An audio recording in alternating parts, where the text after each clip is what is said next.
जीवन तेरा जवाब नहीं, क्यों कोई तुझसा नहीं जमाने में। तेरा जीवन तो ऐसे चमका है, तेरा जीवन तो ऐसे चमका है।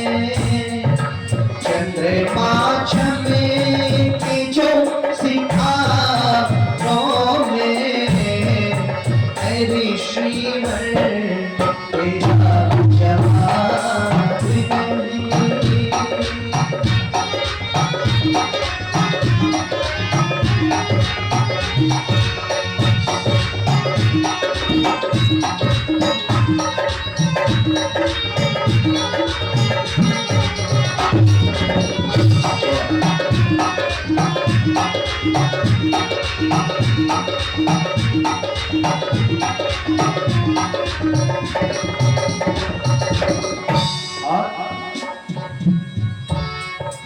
तूने आके हमें जगाया था, और तूने आके हमें जगाया था, और लुटने से बचाया था।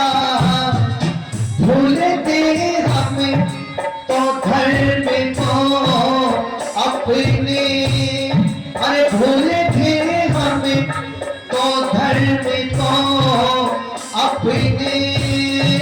तूने आके हमें बताया था, रोज पागल लूटते थे हमें, रोज पागल लूटते थे हमें। हम लुटते थे कतारों में, तेरी शिवर तेरा जवाब नहीं।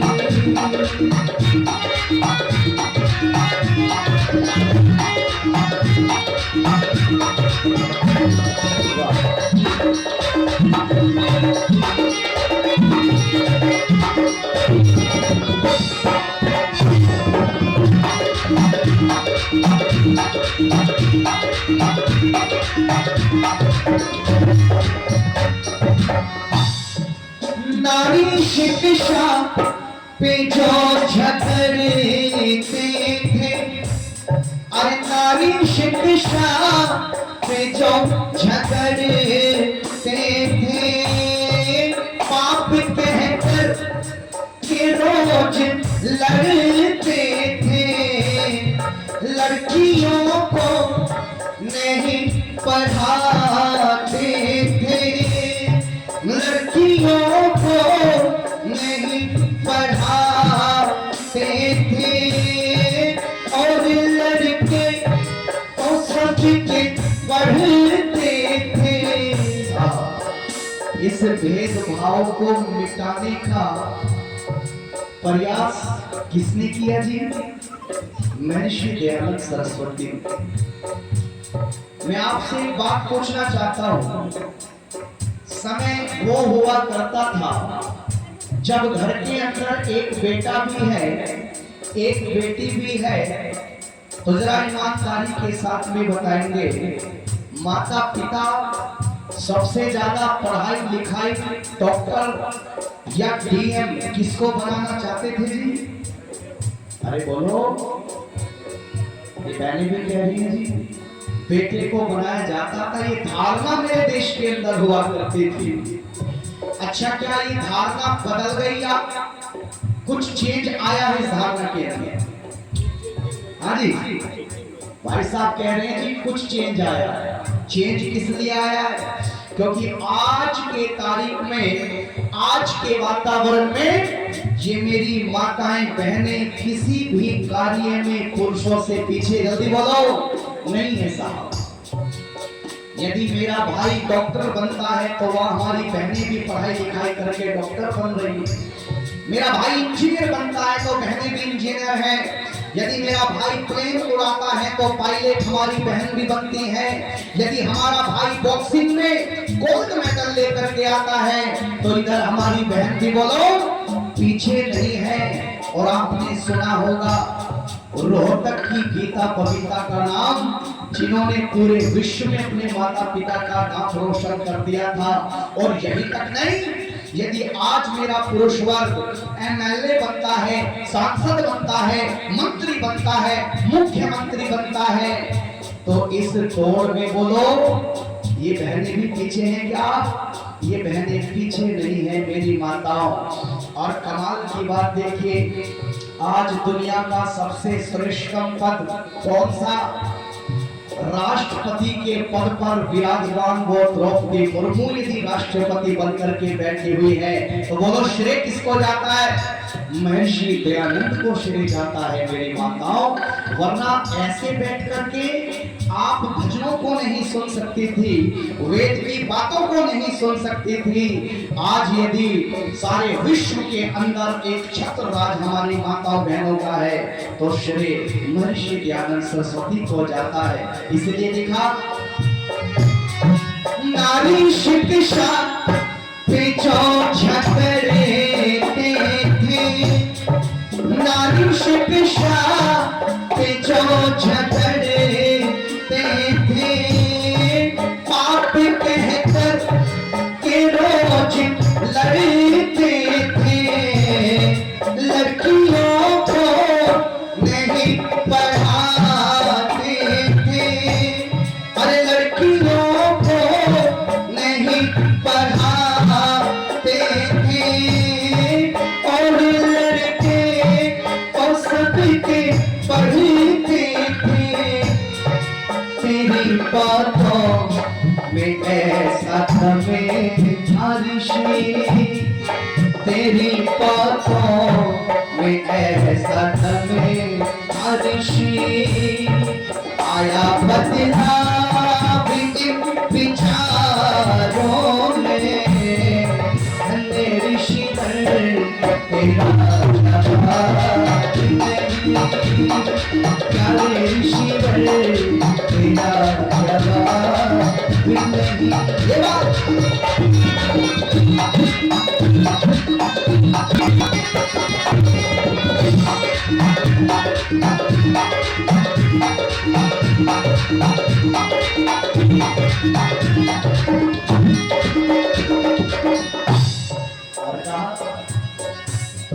ये बगीचा तो ये मुरझाया था, ये बगीचा तो ये मुरझाया था, बागवा बन के उसका आया था, सूखी हर डाल लिखी इस गुलशन की, सूखी हर डाल लिखी इस गुलशन की, तेरे आने से ये लहराया था, तेरे आने से पहले पत्ते झड़ता, तेरे आने से पहले पत्ते झड़ता, तूने बदला इसे पहाड़ों में, धन्य ऋषि तेरा जवाब नहीं, प्यारे ऋषि तेरा जवाब नहीं, कोई कुछ नहीं चाहे तेरा जीवन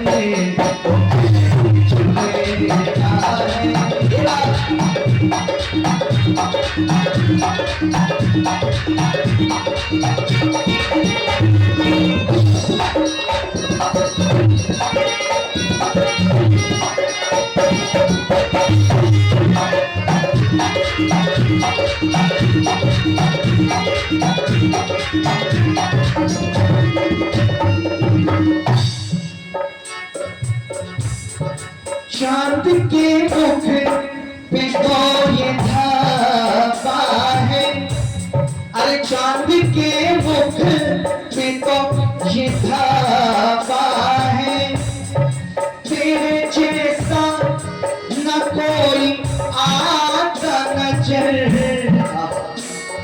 चांद को जब देखते हैं तो उसमें भी हमें क्या नजर आता है जी? एक दाग नजर आता है ना? ऐसे तो कर दिया करो तो हम समझ जाएंगे, मेरी बात आपको समझ में आ रही। क्या नजर आता है? एक दाग नजर आता है। जब किसी माँ से पूछा जाता है ना तुम्हें बहू कैसी चाहिए तो किसकी संज्ञा दी जाती है? अरे बोलो, बोले जी चांद जैसी चाहिए। तुम्हें बेटा कैसा चाहिए? बोलो चांद की तरह सुंदर होना चाहिए।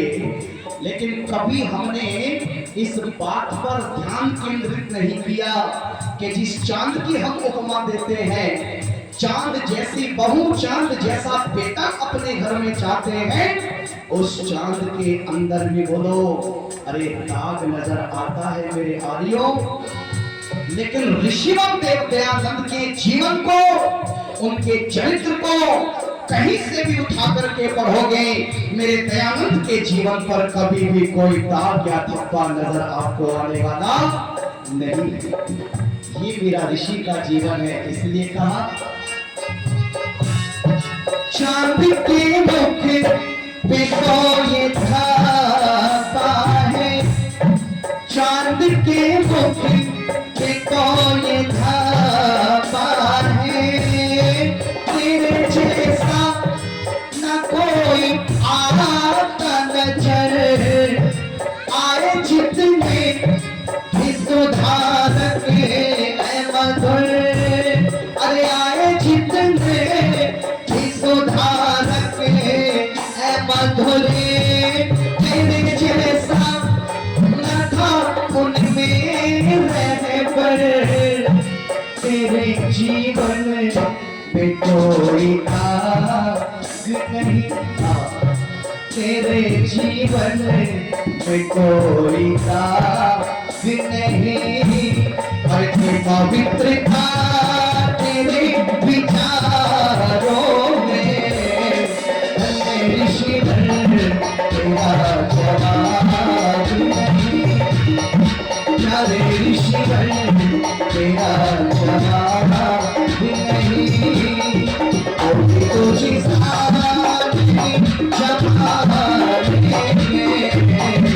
तेरा जीवन ऐसे चमेगा,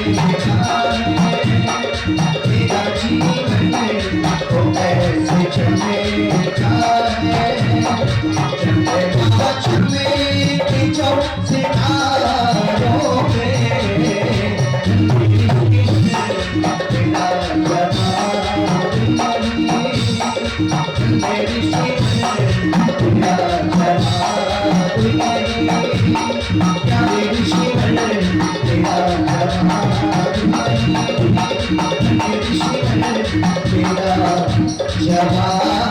नहीं।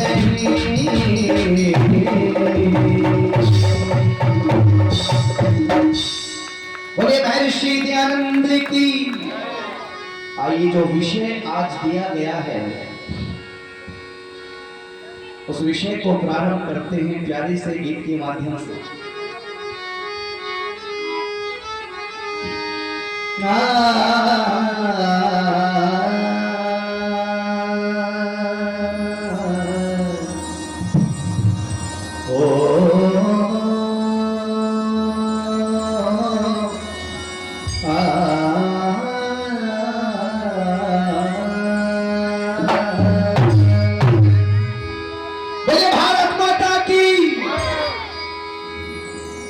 जय जय भारत माता, तो जग में विख्याता, तो देवों की जननी,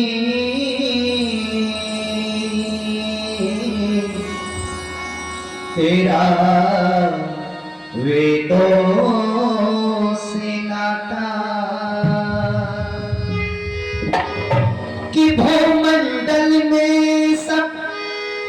तुझको ही महान कहते थे।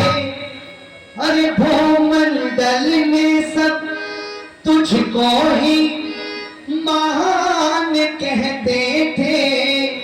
हो सारे हिंदुस्तान में सारी दुनिया से अच्छे इंसान रहते थे।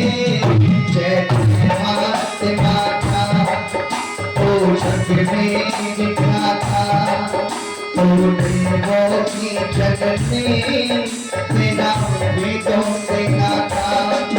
जय जय महात्मा था तो जग में लिखा था, तो देवों की जगत में तेरा वेदों से गाथा।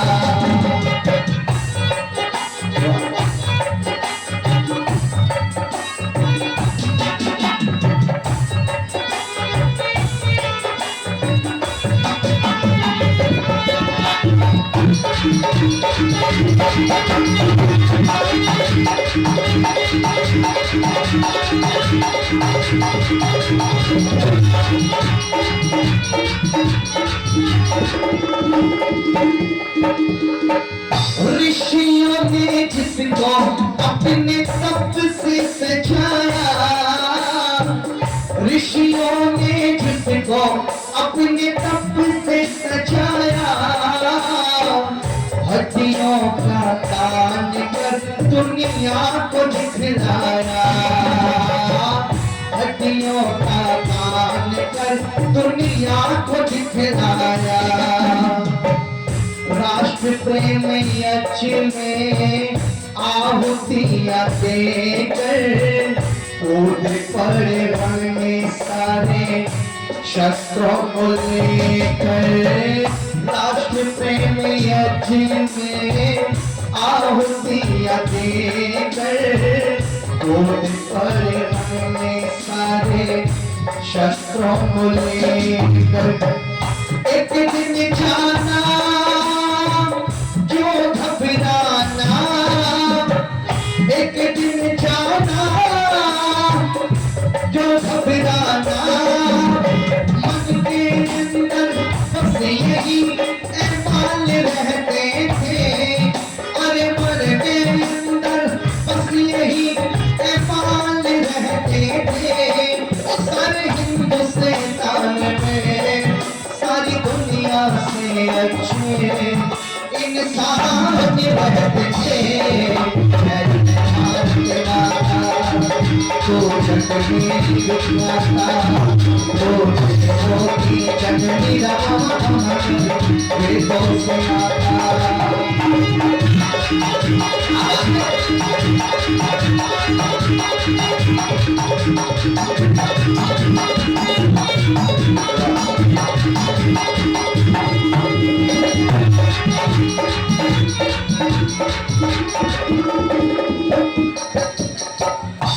नीति चाणक्य कमाल करती थी।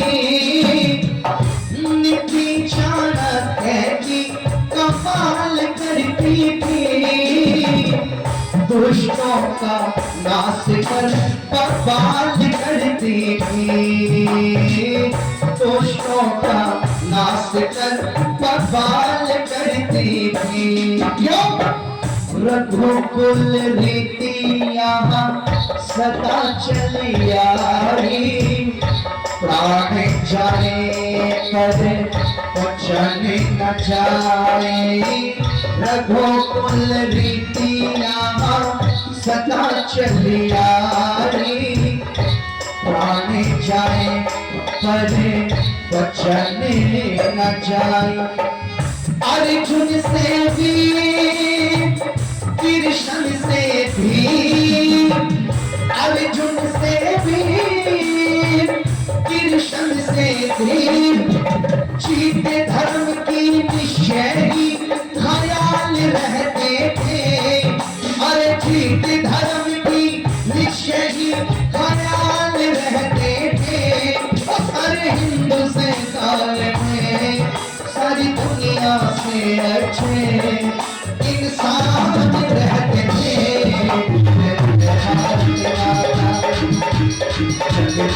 विख्याता जननी तेरा प्रीतों से नाता।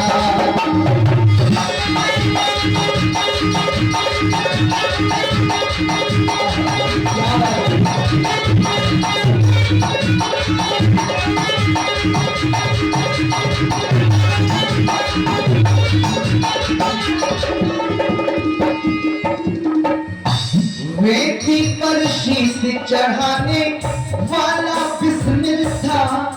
कौन? बिस्मिल। वेदी पर शीश चढ़ाने वाला बिस्मिल था। जेलों में दंड लगाने वाला बिस्मिल था। जेलों में दंड लगाने वाला बिस्मिल था। ये जो राम प्रसाद बिस्मिल था, ये शेरदिल था जी या बुजदिल था? अरे बोलो, शेरदिल था। तो जब शेरदिल था ये बिस्मिल, तो इसकी जो माँ होगी, जो इसने जिसको पैदा किया होगा बिस्मिल को, वो भी शेरदिल होगी या कायर होगी? अरे एक स्वर में बोलो आ रही हो, बोलो, शेरदिल होगी।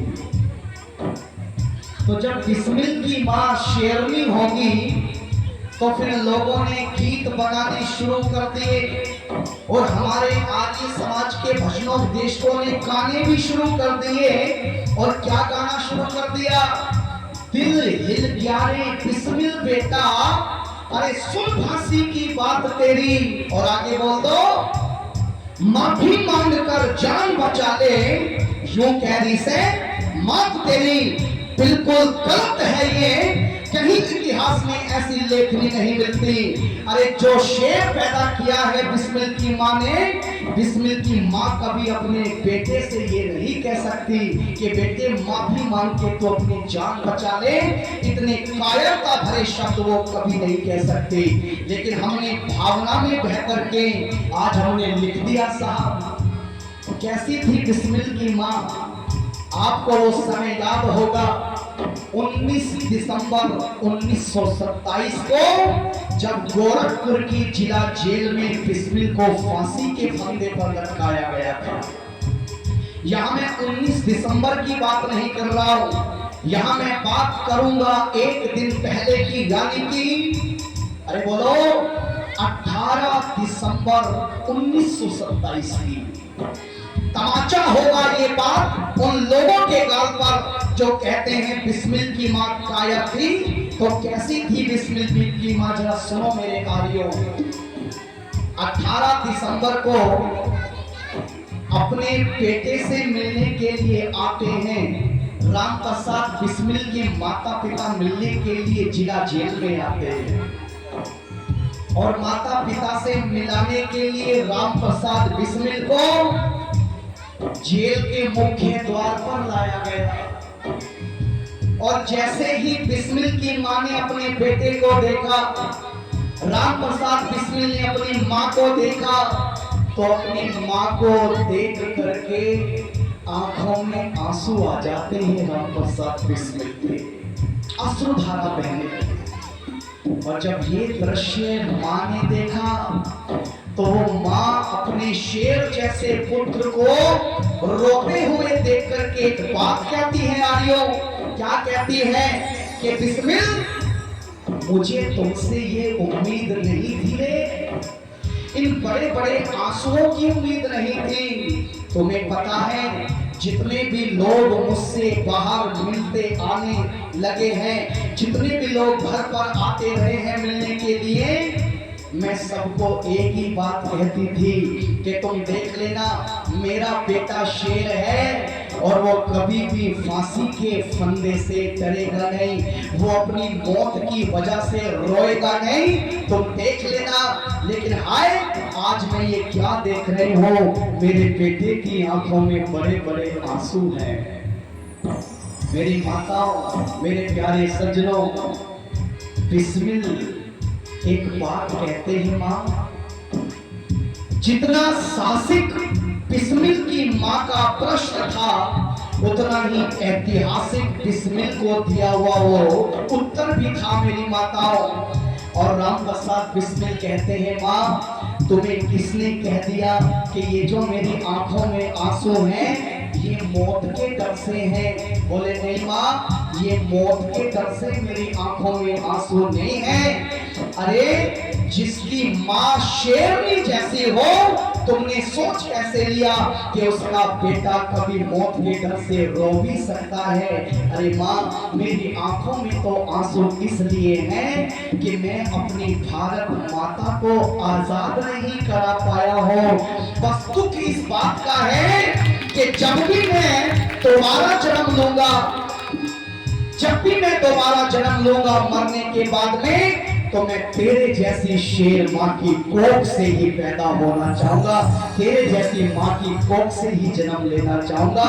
अरे ये शेरनी जैसी माँ थी बिस्मिल की मेरे आर्यों, लेकिन हमें गलत गाने सुनाए गए, इसलिए तो कहा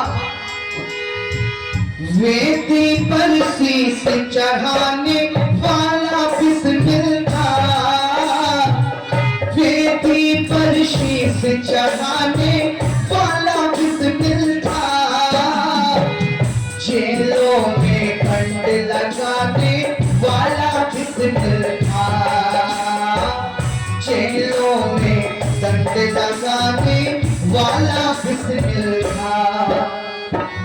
भगत ने भी आजादी को दुल्हन बनाया, भगत ने भी आजादी को दुल्हन बनाया, चंद्रशेखर ने शीश गोली से उड़ाया, भगत ने भी आजादी को दुल्हन बनाया, शेखर ने शीश गोली से उड़ाया। रंगत आई वो की शाही, रंगत आई वो की शाही, अंजलि इस गीत को वरदान कहते थे, अरे अंजलि इस गीत को वरदान कहते थे, वो सारे हिंदुस्तान के सारी दुनिया से अच्छे इंसान रहते थे।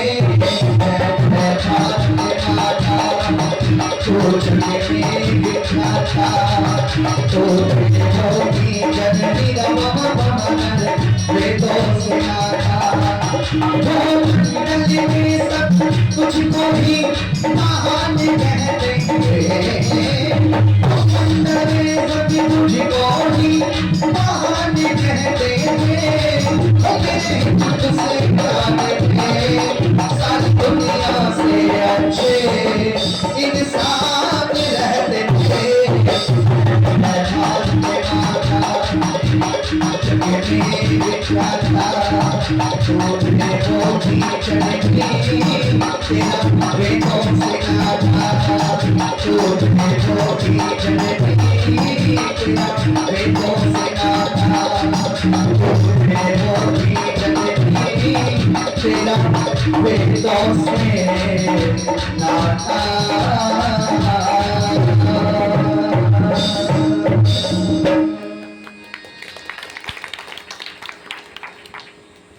मंच पर उपस्थित आर्य जगत के उच्च कोटि के महाउपदेशक, वेदा आदि सत्य शास्त्रों के अवगाहक, मेरे बहुत ही आदर व सम्मान के योग्य स्वामी सच्चिदानंद जी महाराज, एक बार कर्तव्य ध्वनि के साथ में स्वामी जी का स्वागत करें।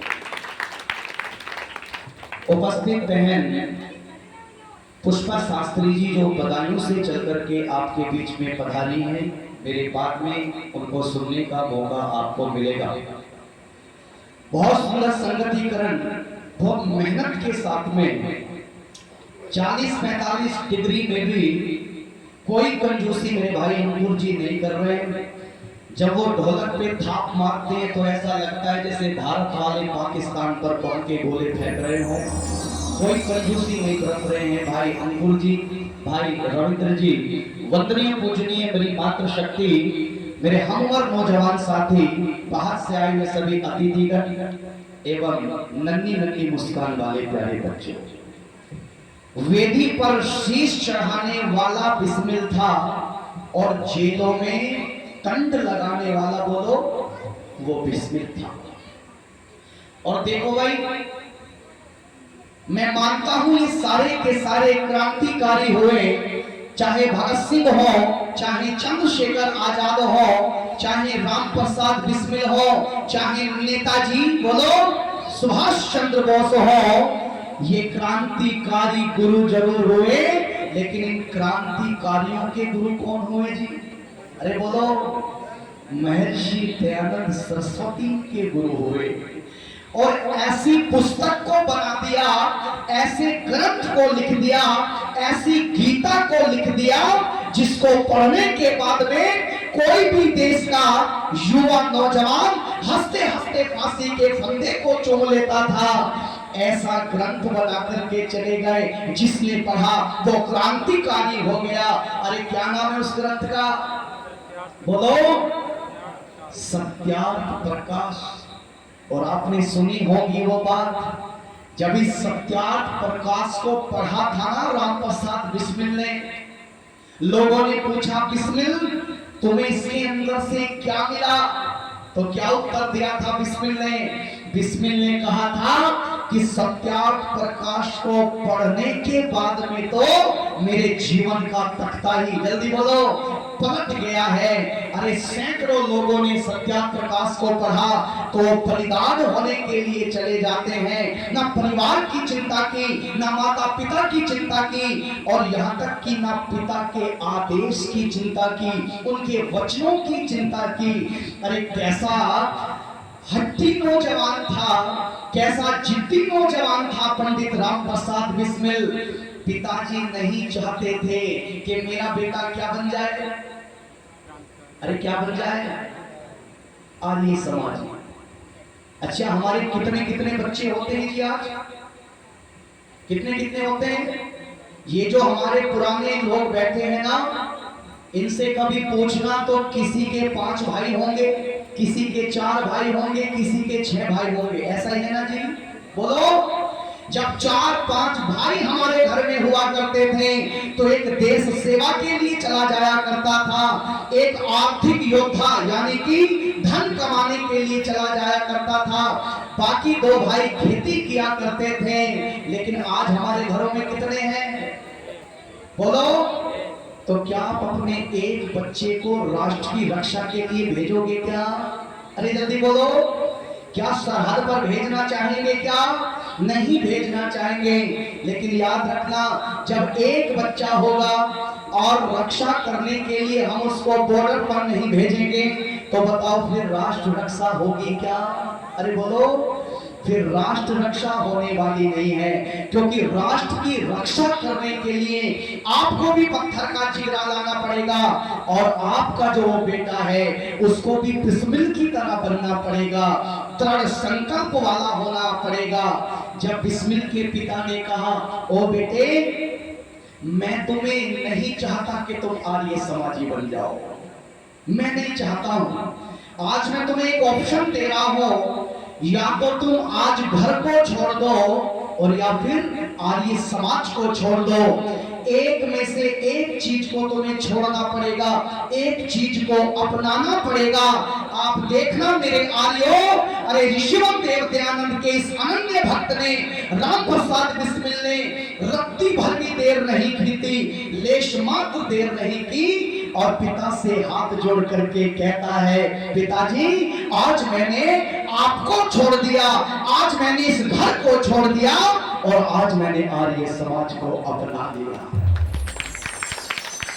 पिता ने कहा आर्य समाज को अपना लिया और यहां खड़ा हुआ है, कपड़े भी मेरे पहने खड़ा है, इन कपड़ों को निकाल दे और चला जा, कभी दोबारा मुझे अपनी शक्ल मत दिखा देना। और आपके ही नजदीक है वो जगह जहां पंडित राम प्रसाद बिस्मिल जी जाकर के रहे थे। अरे कौन सी जगह? नहीं पता शाहजहां नजदीक है या दूर है? नजदीकी। एक उपदेशक भी हमारे यहाँ आए हुए थे कल उसी आर्य समाज से, जहां पंडित राम प्रसाद बिस्मिल जी जा करके रहे। सोचो राष्ट्र के प्रति कितनी वेदना है बिस्मिल के अंदर। लोगों ने पूछना शुरू कर दिया, अरे बिस्मिल तुम कहाँ रहते हो? तो आपने यदि बिस्मिल के जीवन चरित्र को पढ़ा होगा नौजवानों, तो आपने उस कविता को भी जरूर पढ़ा होगा। कौन सी कविता, कौन सा गीत? सरफरोशी की तमन्ना अब हमारे दिल में है और देखना है जोरे कितना पांचवें कातिल में है। लोगों ने पूछा बिस्मिल कहाँ रहते हो? तो मेरे आर्यों, मेरी माताओं, शायराना अंदाज में जवाब देता है वो आपका शेर। वो बिस्मिल कहता है, खाना बदोश हैं हम, देखो कहाँ घर करते हैं। भाई पिताजी ने घर से निकाल दिया है, अब मेरा कोई घर नहीं है। खाना बदोश हैं हम, देखो कहाँ घर करते हैं। खुश रहे अहले वतन, हम तो सफर करते हैं। और सूखने जाए ये आजादी का पौधा, सूखने जाए ये आजादी का पौधा, इसीलिए खून से इसको तर करते हैं, खून से इसको तर करते हैं। और यही नहीं रुका वो बिस्मिल मेरे आर्यों, देखो सत्याप्रकाश में कितनी ताकत है। आइटम बम बन जाता है, परमाणु बम बन जाता है व्यक्ति पढ़ने के बाद में। अगली कविता पढ़ते हुए वो बिस्मिल कहता है कि इलाही वो दिन देखने को मिलेंगे। कौन से दिन? आजादी वाले दिन, ऋषि के सपने वाले दिन। इलाही वो दिन देखने को मिलेंगे जब अपनी जमी होगी, अपना आसमां होगा। अरे इलाही वो दिन देखने को मिलेंगे जब अपनी जमी होगी, अपना आसमां होगा। और शहीदों की चिताओं पर लगेंगे हर वर्ष मेले। मेरे साथ बोल दो, वतन पे मिटने वालों का यही बाकी निशा होगा, वतन पे मिटने वालों का। लेकिन जो वतन पर मिटे, जिन्होंने इस देश के लिए जान दी, कुर्बानी दी, गंदी राजनीतिकारों ने, नेताओं ने हमारे इन शहीदों को आतंकवादी तक कह दिया। मेरे यारियों, बोले वो तो आतंकवादी थे। भगत सिंह को आतंकवादी बता दिया, चंद्रशेखर आजाद को आतंकवादी बता दिया। लेकिन जो असलियत में आतंकवादी थे, जो खादी के कुर्ते पहन करके इस देश को लूटते रहे, 70 सालों तक खाते रहे, उनको हम क्या कहते हैं जी? किसी को चाचा बना रखा है और किसी को क्या बना रखा है? किसी को बापू बना रखा है। ध्यान रखना, इस दुनिया में चाचा भी एक होता है और बाप भी। अरे बोलो, बाप जिसकी बात एक, उसका बाप एक। बाप कभी 1000 नहीं होते हैं। और देखो मूर्खता की हद देखो, राष्ट्रपिता बना दिया साहब। क्या बना दिया? राष्ट्रपिता। उसको राष्ट्रपिता कहते हैं जिनको हिंदुत्व से नफरत है, जिसको आर्यत्व से नफरत है, जिनको आप से नफरत है। और तो और किनसे? अरे जब स्वामी श्रद्धानंद जी को गोली मार करके चला गया था ना वो टोपीबाज, तो लोगों ने कहा गांधी जी कुछ करो। तो गांधी जी के शब्द, ओहो, गांधी जी ने कहा था भाई जो उसने किया है ठीक किया है। एक नौजवान था, वो मार करके चला गया, अब इसमें मैं क्या कर सकता हूँ? मेरे प्यारे सज्जनों, बोलो वकालत भी किन लोगों की गांधी जी ने? उन लोगों की ही वकालत की। आज हमने उनको बापू बनाया, चाचा बनाया। लेकिन याद रखना मेरी माताओं, बिस्मिल के जीवन को आप पढ़ेंगे तो आपको पता चलेगा किस तरह राष्ट्र के लिए कुर्बान हो गए। उनकी तुरबत पर एक भी दिया नहीं, जिनकी शहादत से भरे थे चिरागे वतन। आज दिल्ली में जाओगे, Akbar road, Gandhi road, Nehru road, न जाने कितनी रोड आपको उनके नाम पर मिलेंगी। उनकी तुरबत पर एक भी दिया नहीं, जिनकी शहादत से भरे थे चिरागे वतन, और मकबरे आज दमकते हैं उनके, जो बेचकर खा गए शहीदों के कफन, जो बेचकर खा गए शहीदों के कफन। आइए, मैंने आपसे कहा था कि मैं विषय नहीं रख रहा हूं, केवल भूमिका आपके बीच में बांध रहा हूं। और कैसे आजादी आई थी ये तो मैं समकालीन रात्रि कालीन आपके बीच में रखूंगा। आइए, किस तरह के में नौजवान थे, बड़ा प्यारा लिखा।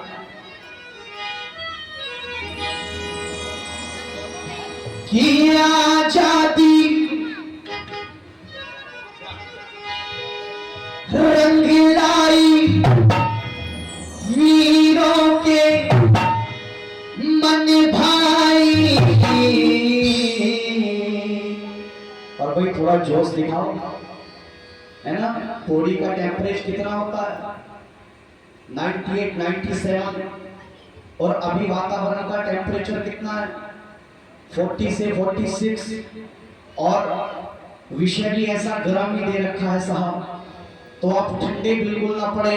बोले भारत माता की आजादी रंग लाई वीरों के मन भाई।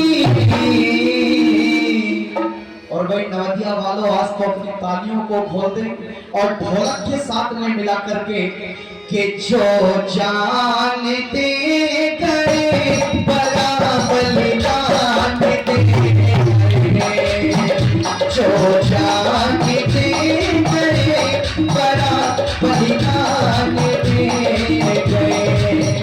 आजादी रंग लाई वीरों के मन भाई, जो जान दे गए बड़ा बलिदान दे गए, जो जान दे गए बड़ा बलिदान दे गए।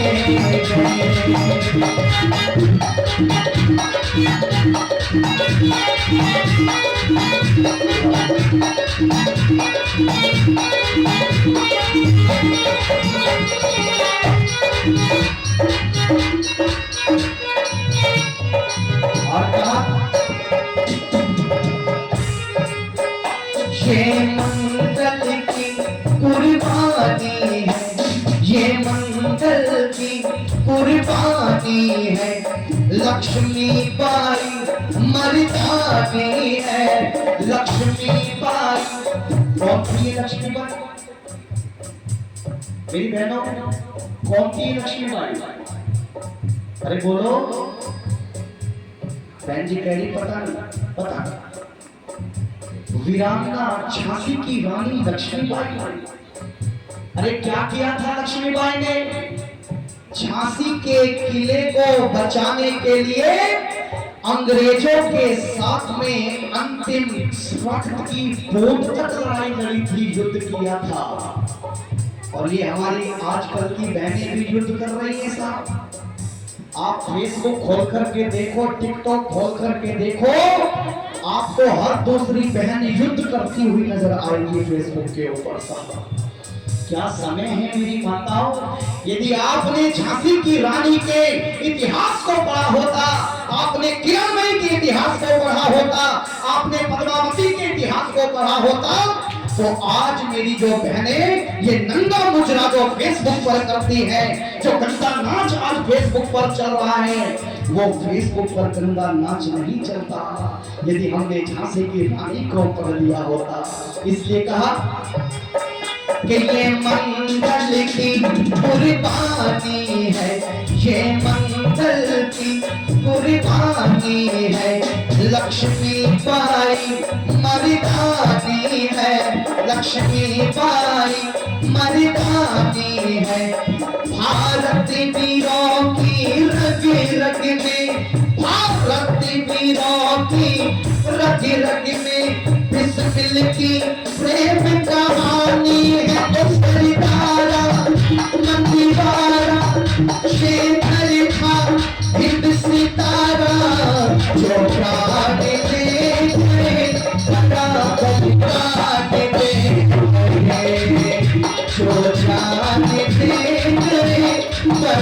बलिदान दे गए। आशा की रखवाली वीरों के मन भाई जो जान दे गए, बड़ा बलिदान दे गए।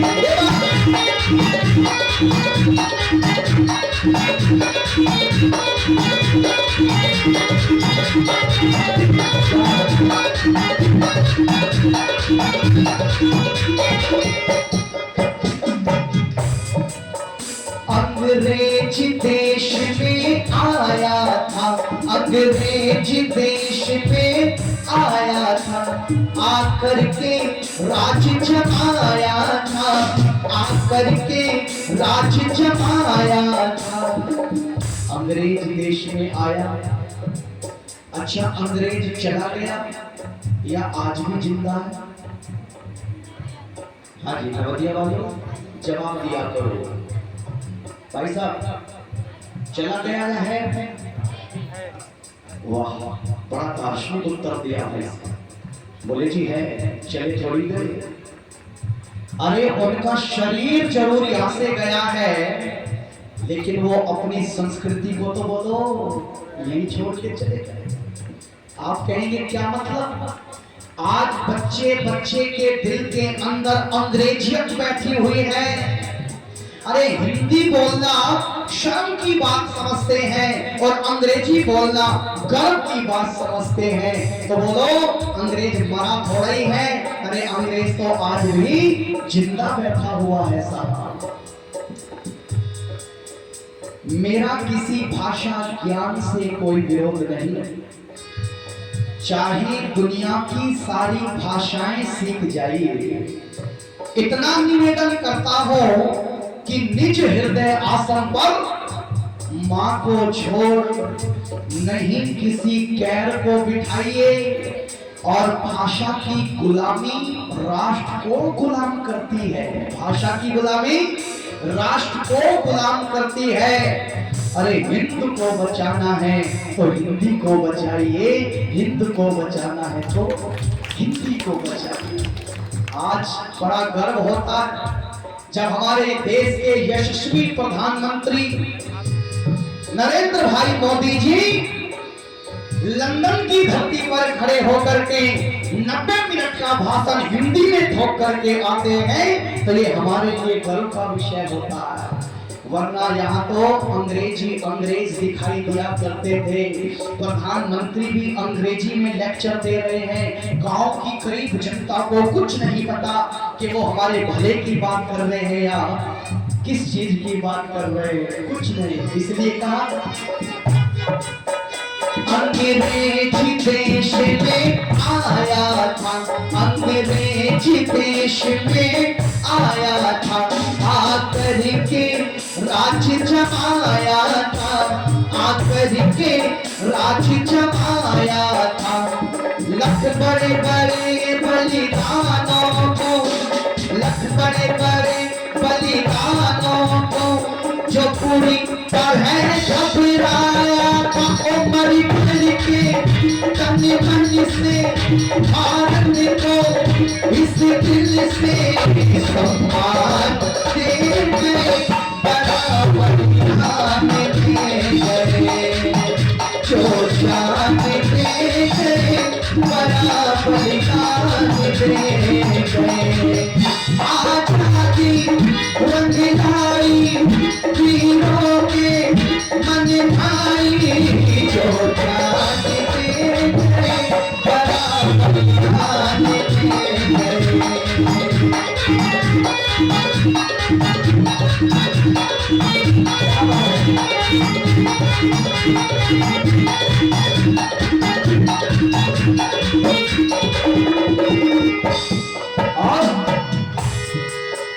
कश्मीर नहीं सरताज है, कश्मीर नहीं सरताज है, भारत माता का ताज है, भारत माता का ताज है। कश्मीर नहीं हम दे सकते। देना चाहते हो क्या जी? अरे बोलो नहीं देना चाहते। एक बार अटल बिहारी वाजपेयी जी से पाकिस्तान के चीफ ने कहा था, अटल जी ये कश्मीर आप हमें दे दो। क्यों दे दे? बोले जी कश्मीर के बिना हमारा पाकिस्तान अधूरा है। बोले अच्छा, ये कश्मीर इतनी सुंदर घाटी हम तुम्हें दे दें क्योंकि तुम्हारा पाकिस्तान अधूरा है? बोले जी हाँ। तो बोले सुनो, लाहौर के साथ साथ ये पूरा पाकिस्तान हमें दे दो क्योंकि पाकिस्तान को लिए बिना अखंड भारत का सपना हमारा कभी भी पूरा नहीं हो सकता है, इसलिए पाकिस्तान को आपको हमें देना ही पड़ेगा। अरे एक तो वो नेता थे जिन्होंने भारत के टुकड़े कर दिए और एक हिस्सा पाकिस्तान को दे दिया, एक वो भी नेता थे। एक अटल बिहारी वाजपेयी जी भी नेता थे और एक नेता तो मेरे आर्यो ऐसे हुए, अरे हाइट तो कम थी लेकिन धूल चटा दी थी पाकिस्तान की सेना को। क्या नाम था जी? आवाज नहीं? लाल बहादुर। ऐसी शख्सियत दोबारा इस भारत में मेरे आर्यो आने वाले नहीं। अरे आज तो यदि कोई गांव का प्रधान बन जाएगा तो अगले ही दिन स्कॉर्पियो उसके घर पर आकर के खड़ी हो जाती है। कोई प्रमुख बन जाए तो करोड़ों की गाड़ी घर पर आकर के खड़ी हो जाती है। लेकिन लाल बहादुर शास्त्री जी के जीवन को जब आप उठा करके पढ़ेंगे, उनके पास में अपनी गाड़ी नहीं थी। एक दिन बेटे ने जिद की, ड्राइवर से चाबी ले ली और लाल बहादुर शास्त्री जी एक सभा में बैठे हुए हैं और उनका बेटा जो अनिल था, अनिल शास्त्री, सरकारी गाड़ी को लेकर के घुमाने के लिए चला गया।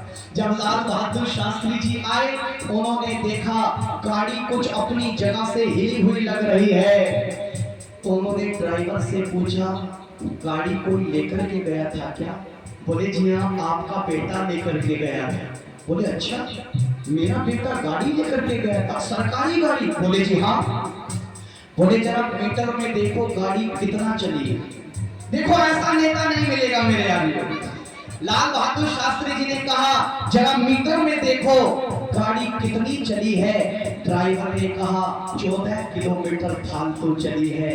लाल बहादुर शास्त्री जी ने पत्र लिखा भारत सरकार को और उस पत्र में लिखा कि मेरी आने वाली तनख्वाह में से 14 किलोमीटर का पेट्रोल डीजल काट करके मेरी तनख्वाह देना, क्योंकि ये जो 14 किलोमीटर गाड़ी चली है ये सरकार के काम से नहीं चली है, ये मेरे पर्सनल काम से चली है।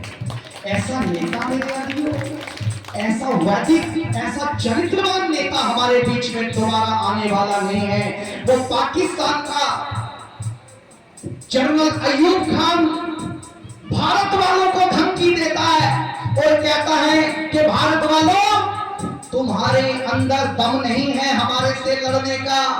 क्यों? अरे तुम्हारे पास तो मजबूत प्रधानमंत्री ही नहीं है और जो प्रधानमंत्री है उसकी हाइट मेरे से मैच नहीं करती, क्योंकि लाल बहादुर शास्त्री जी की हाइट कितनी थी? 5 फुट की हाइट थी और जनरल अयूब खान 6.5 फुट का था। वो जनरल अयूब खान कहता है कि भारत वालों, जिस प्रधानमंत्री के पास में जिस्मानी कद ही ना हो वो मेरे से लड़ने के लायक नहीं है। ओहो, मैं धन्यवाद देना चाहता हूं शेर को पैदा करने वाली मातृशक्ति को।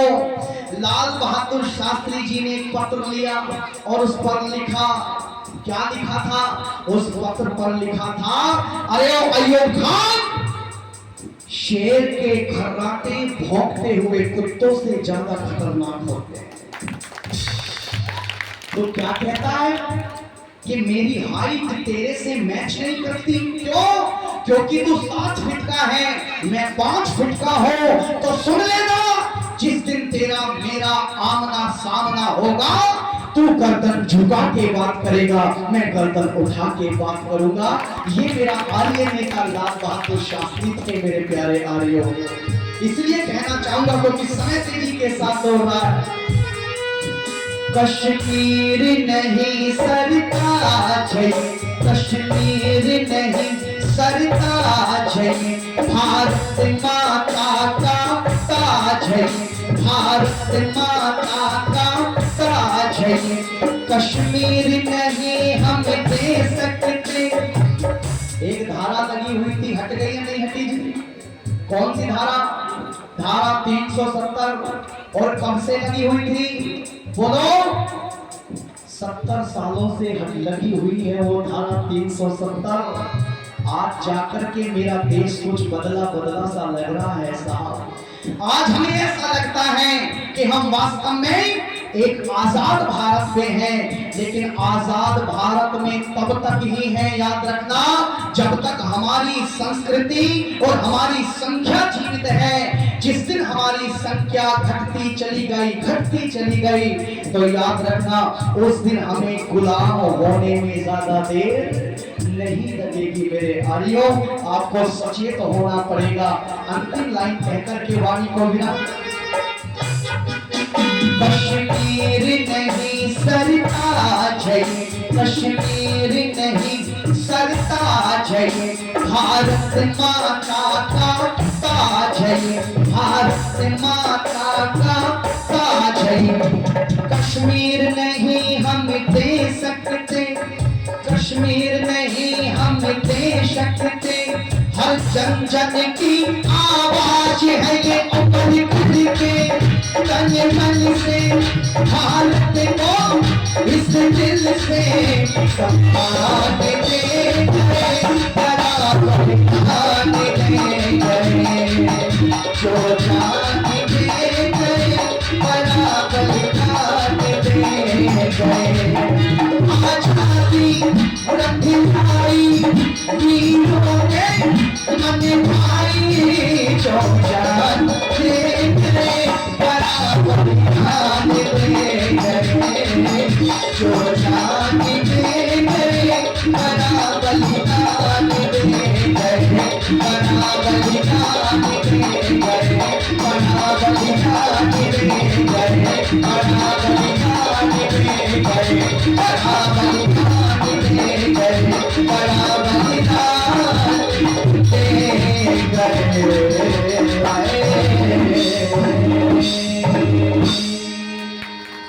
बोले भारत माता की, भारत माता की, वंदे वंदे वंदे। कुछ लगा तो गरम सा माहौल किया। ये केवल 1 घंटा 20 मिनट में छोटी सी भूमिका मैंने आपके बीच में रात्रिकालीन विषय की रखी है। और मैं रात को स्वतंत्र भारत की बात बिल्कुल करने वाला नहीं हूं। मैं बात करूंगा स्वतंत्र भारत की, किस तरह से आजादी मिली थी, क्या ऐसे ही मिल गई थी या फिर हमें कुछ बड़ा कार्य करना पड़ा था। किन किन लोगों ने वो कार्य किया है, किन किन लोगों के प्राणों की आहुति इस देश को आजाद होने में लगी थी। शेष चर्चा शाम की सभा में और इस कार्यक्रम की वो